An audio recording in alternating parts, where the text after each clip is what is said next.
All right, what's going on, guys? So we're back here with another MLB slate breakdown.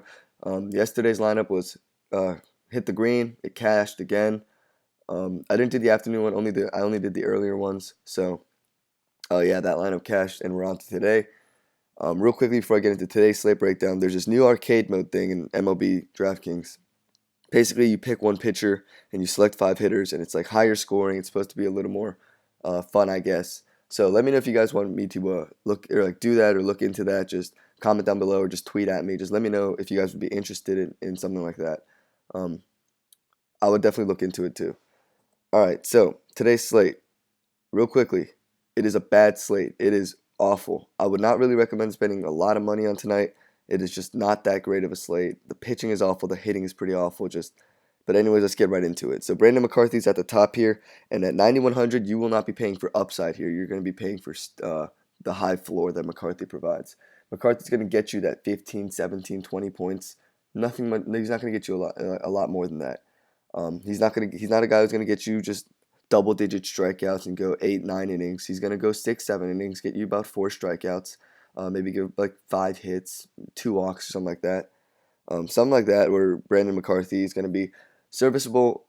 He's just not going to be a guy who is going to get you 30 plus DraftKings points tonight. He's just going to be a guy who just kind of comes in, gets you that 15, 20. So on this kind of slate, safety might be something you want out of a pitcher. He's pitching at San Francisco, which is a pitcher's park.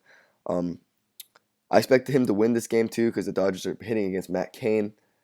But anyways, yeah. So Brandon McCarthy, high floor, not high of a ceiling. So at 9,100, he's a solid option, probably the safest play on the slate. Chaminade has high upside, but because he's a strikeout pitcher, he gets a lot of strikeouts. But with all strikeout pitchers, he also doesn't really go into games that much because he has some spotty control. He gives up a lot of walks, so because of that, he doesn't really go deep into games. And I will not be looking towards Chaminade. Yeah, if you look at his game log, he's only gone past 5 innings once, and twice, and he had a 2 inning game the last time. So I won't be looking towards Chaminade, especially at 8,300. Dan Straley, I think, is more of a GPP play, if that. The Astros are one of the best offenses in baseball. They're very patient. They will take their walks. They will get on base. They will hit home runs. They are one of the toughest offenses in baseball, and it's evident yesterday when Luis Severino pitched against them. Severino has been spectacular this season. He managed to, I mean, let, I mean, granted the Cubs offense isn't as good as it was last year, but still, he managed to lock down a pretty solid Cubs offense. He managed to lock down the Red Sox offense at Fenway. So Severino was really good, and yesterday he barely. I think he pitched like 2 innings. He just couldn't get out of the third inning. So that just says something about the Astros offense right there. Dan Straley, he's in Miami, which is kind of a pitcher's park, but still the matchup is tough. I'm not going to be looking towards Dan Straley. Joe Musgrove might be my favorite pitching option on this slate. Joe Musgrove can get you those strikeouts. He's not going to. I don't think he can. He hasn't gone really deep into games, but Miami's not a really good offense, and Joe Musgrove, I think he could break out this game. I expect them to win this game too. So Joe Musgrove at 8,100 is one of my favorite pitching plays. The other one of my favorite pitching plays is Jesse Chavez. I think this guy is going to be extremely chalky. For those of you who doesn't know what that means, is that he's going to be very high owned. He doesn't get a ton of strikeouts, but he's been fairly consistent this season. He's very cheap, and he's going up against a really bad offense in the Chicago White Sox. So because of that, for those reasons, I'm really liking Jesse Chavez. One thing to take into consideration, though, if you want to target hitters against Jesse Chavez, is that he has given up a home run in the past 5 games. So, and he's given up what is that? 5, 7, 8 home runs total this season. So keep that in mind when you're throwing Jesse Chavez out there. But I really like the matchup. I think he gets the win today too. Zach Wheeler has possibly one of the highest upsides today on the slate. He's been a solid pitcher this season. His ERA doesn't reflect how good he's actually been this season. He can get strikeouts, but he's just facing a tough Arizona offense, and he's at Chase Field. And for those reasons, if you want to throw him in a GPP or a tournament lineup, go ahead. But for cash games, he's not safe enough for me. Gallardo, I'm not interested. Gallardo is just no. It's just Oakland hitters also have great numbers against Gallardo, so I'm not going to really get too much into there. Chase Anderson might be one of my favorite cheap options. He started off the season very hot. Has kind of cooled down recently. Still has a 2-0 record, but he hasn't hit 5 innings in the past 2 outings. That might be just because he's faced 2 solid offenses. Today he faces a pretty bad one in the Padres offense. Chase Anderson, Chase Anderson is definitely worth a look here at 6,800. He's very cheap. He's in Petco, which is a pitcher's park. You could definitely look towards Chase Anderson. He's a very cheap pitcher and definitely a serviceable starting pitcher too. That's about it for the guys on here. Like Matt Cain, I mentioned him earlier. I just can't trust Matt Cain. Look at he has a 1.51 WHIP, which is pretty terrible. I just can't trust Matt Cain. Moving on to catchers. You guys know I say this almost every video. I don't like paying up for catchers. With that being said, there aren't many options tonight at catching. Anyways, like Yasmani Grandal might be worth paying up for. Tyler Flowers has been excellent as of late. Let's see. Manny Pena or Jet Bandy, whichever one catches for the Milwaukee Brewers, you could start because, I don't know, they always seem to come through. Austin Hedges has home run potential if you want to just kind of throw him up there and see if he can hit a homer. Yeah, that's about it for catchers, guys. There's really nothing else to say with the catchers. I just don't like paying up for catchers. So first baseman here, Goldschmidt has a pretty tough matchup. Although, like I said, I won't be throwing Zach Wheeler in cash games because he's not safe enough. I definitely don't feel confident enough in the hitters to just kind of throw them out there and see what they can do. Zach Wheeler is a pretty good pitcher, so for that reason, Goldschmidt at 5,200 isn't that worth it to me. I'd rather save 300 and go Freddie Freeman, who absolutely demolishes right-handed pitching. He's going up against Mike Bolsinger, I think his name is. Bolsinger, he had that one start last game, or his first start of the season was like last game. He gave up 2 runs in 5 innings, which isn't bad, especially against the Cleveland offense. But Freddie Freeman is just on another level this season, hitting right-handed pitchers. So I love Freddie Freeman tonight, especially because of the limited pitching options. So you could save some on pitching and go big on hitters. Like I said, Chavez gives up homers. I think today's a day where Jose Abreu can hit a homer. Let's see, Eric Thames against the right-handed pitcher. You could always go there. He's kind of struggled. He's kind of been struggling as of late. His numbers are kind of inflated due to the fact that he faced the Cincinnati Reds a bunch to start the season, and the Reds pitching is actually awful. So Eric Thames, his numbers are kind of inflated. Jay Bruce, I love Jay Bruce tonight actually because he's in a hitter's park. The ball carries. He's just coming off a day off. He's hitting against Zach Godley, who's a bad pitcher. So I like Jay Bruce. Will Myers, I'm not really interested in because Chase Anderson, he's going to be in some of my lineups, and because of that, I don't think I'm going to be playing a lot of Will Myers. Cody Bellinger, I'm really interested in. I love Cody Bellinger in the spot. He's been excellent to start his rookie season. He's been one of the best hitters for the Dodgers ever since he got called up. So 4,400, I love Cody Bellinger. I love Yonder Alonso. I think Yonder Alonso has had great numbers against Gallardo in his career. I think Alonso can hit one out. He retooled his swing in the offseason. He can hit more home runs, and I really like Yonder Alonso. Lucas Duda is interesting. Justin Smoke is a very interesting, cheap first baseman play. Bartolo Colon gives up a lot of contact because all he does is throw fastballs. He just throws fastballs kind of on the paint or on the sides of the plate, and I think Justin Smoke could get a hold of one. Same thing with Kendrys Morales. I think Kendrys Morales could get a hold of one off Bartolo Colon too. Moving on. Ryan Healy has had good numbers against Gallardo. Let's see. TJ Rivera seems to always just do solid. He's been very consistent this season, so he's worth a look at a cheap first baseman option. That's about it for first baseman, guys. So moving on to second base here. We got my favorite second baseman play, Jonathan Villar. Jonathan Villar is my favorite second baseman play. Sorry, and it's because I think he can get on base and steal a few bases. Definitely could hit a double or something. I'll just love, and a slate like this with second baseman, which is not too appealing here. I love Jonathan Villar. I think he's the safest second baseman play. Moving on, we got guys like, Chase Utley has had great numbers against Kane in his career. I don't know if he's going to play. Danny Espinosa has had excellent numbers against Mike Pelfrey in his career. I don't know if he's starting. Yeah, that's about it for the second baseman, guys. Moving on to third base here, we got Donaldson is out.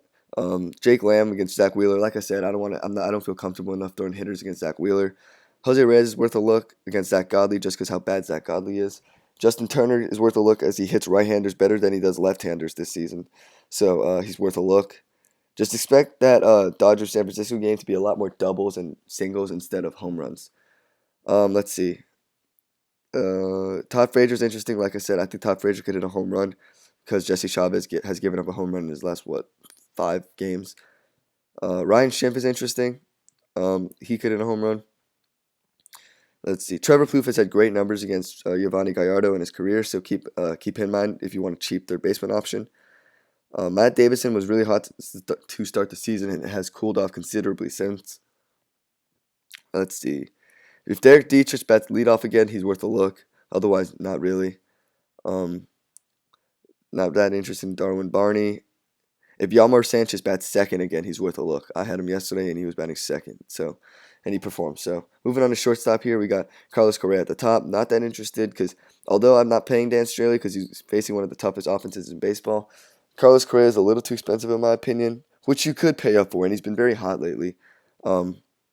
But Dan Straley's still he's been a decent pitcher this season. He had just one awful game, but besides that, he's been pretty serviceable for the Marlins. So, I'd rather just target like the pitchers that hitters get hit against, like Bartolo Colon or Zach Godley, stuff like that. And my favorite shortstop play is actually going to be Gene Segura right here against Sean Manaea. If Segura can get on base, he definitely can steal a bag or two. Sean Manaea has bad control, so he definitely could work a walk to start the game or something. I love Gene Segura. Hernan Perez seems to kind of perform every other game. If you look at his game log, he had 4.7 and 16. Before that, he had 22 and 0. So, I don't know, it just seems like he just does good every other game. And so, if that holds true, he'll probably have a bad game today and then a good one tomorrow. So, keep that in mind. But if you want to play cheap shortstop, Hernan Perez could be your guy. Christian Arroyo is interesting because he's a rookie, so I don't know if McCarthy will know how to approach him. Brandon Crawford, interesting. He's very cheap, and he's coming back off injury. He's finally healthy this season. And that's going to be about it for the shortstops. Yeah. Moving on to the outfielders, guys. So, in the outfield here, we got Mike Trout, who's my favorite player of the slate. Mike Pelfrey is an awful pitcher. Mike Trout has hit a home run in 3 straight since coming back from that hamstring injury. Keep in mind, though, that Mike Trout has struggled against Mike Pelfrey in his career. I think he's like 1 for 10. So keep that in mind. But still, I love Mike Trout in this spot. I don't know how you can fade him. Conforto is interesting. I told you guys about Conforto yesterday, and he paid off in a huge way. It was a single shy of the cycle. He's hitting 343 on the season. I love Michael Conforto against Zach Godley. He's in an excellent spot to do well. Jose Bautista, I thought he would hit a home run yesterday. He didn't come through and hit a home run for us. I think he can today, though, against Bartolo Colon. Bartolo Colon throws a lot of hittable balls, and I think Jose Bautista can get a hold of one. Curtis Granderson isn't really worth a look. He's in a good spot, but he hasn't been doing well this season. Chris Davis is always worth a look because he could always hit a home run, but he's been in a dreadful slump recently. Matt Kemp, man, he's kind of cooled down since his extremely hot start to the season, but I still like Matt Kemp. Mike Bolsinger is not a good pitcher. I like Cole Calhoun against Mike Pelfrey. Cole Calhoun, his average isn't that great, but I think Cole Calhoun can get on base a few times against Mike Pelfrey. I like Ezekiel Carrera, although his price has come up. I remember when his price was around $2,900 a few days ago. Now he's at $3,700, but I still like him. I like Ender Inciarte. In my opinion, he's way too cheap against Mike Bolsinger. For a guy batting leadoff against one of the worst pitchers on the slate, I think you have to love Ender Inciarte. Let's see. I love Kevin Pillar. I think he can get on base and definitely steal a base or two. He's been on fire recently. Denard Span is very interesting. He's ever since coming back from injury. Look at that, 4 for 5, 3 of 7, and then 1 for 4, 1 for 5. But still, he's been very solid in those few games. Josh Reddick always hits righties well. Just keep that in mind. Marwin Gonzalez seems to perform every time I play him. I played him twice during that 3-game stretch where he had 36, 23, and 26. So, yeah. So Marwin Gonzalez is worth a look. Let's see. Down here.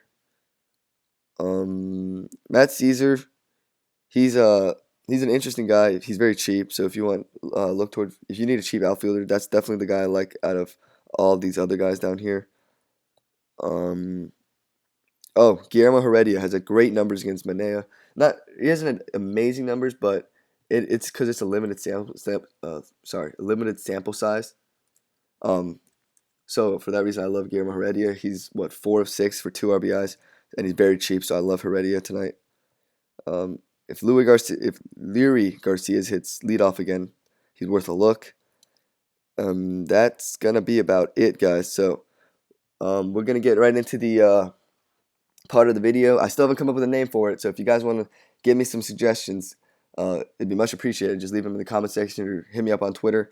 But it's going to be the part of the slate where I go through each game and I predict a home run hitter for each game. So in the Atlanta-Toronto game, I'm going back to Jose Bautista. I think Jose Bautista hits one out today. Uh, Other guys could include Justin Smoker, Kendrys Morales, but I think Jose Bautista is the guy who hit a home run in that game. In the Houston and Miami game, um, I think I'm going to go Josh Reddick. I'm going to go Josh Reddick. He hits righties well. I think he could get a hold of one from Dan Straley. In the New York Mets Arizona game, it's going to be Jay Bruce. I think Jay Bruce can hit a home run. Um, I think he should hit a home run in Chase Field. Conforto is interesting, but I like Jay Bruce a little more. In the Chicago White Sox LA game, my favorite guy to hit a home run is Jose Abreu. I think he's due for a home run. He hasn't hit one in a while, and I think he hits one today. In the Oakland and Seattle game, I definitely like. Where is he? I don't know if I mentioned him in the outfield, but I definitely like Nelson Cruz to hit a home run. I think Nelson Cruz, he's at 4,500, pretty expensive, but I still like him to hit a home run today against Sean Manaea. Manaea doesn't have the greatest control, so if he leaves one in the middle part of the plate, I think Nelson Cruz can take advantage. Um, Another guy in the Oakland Seattle game is Yonder Alonso at first base. I think Yonder Alonso could get a hold of one. Where did he? Oh yeah, nope, not Bellinger. Yonder Alonso. I think he could get a hold of one. He's already at 12 on the season. Moving on, we got the Milwaukee-San Diego game. For this game, I'm going to go. Let's see, Milwaukee-San Diego. I don't really know. I don't know who I like the most to hit a home run this game. I would I would say Ryan Schimpf at third base, but none of the guys are in that great of a position to hit a home run today. Ryan Schimpf has the most power, and he's going up against a right-handed pitcher. You could always go Will Myers to hit a home run or Hunter Renfroe, but Ryan Schimpf I think is in the best position out of those guys. Um, and now for the last game, the San Francisco LA Dodgers game. It's Cody Bellinger. I think Bellinger can hit a home run. He's a rookie. Matt Cain might not know how to approach him, and I think Bellinger can take him for a home run. So that's it, guys. Thanks for watching. If you liked the video, please leave a like on the video. Any suggestions, leave them in the comment section below, and subscribe if you haven't. And I'll see you guys later.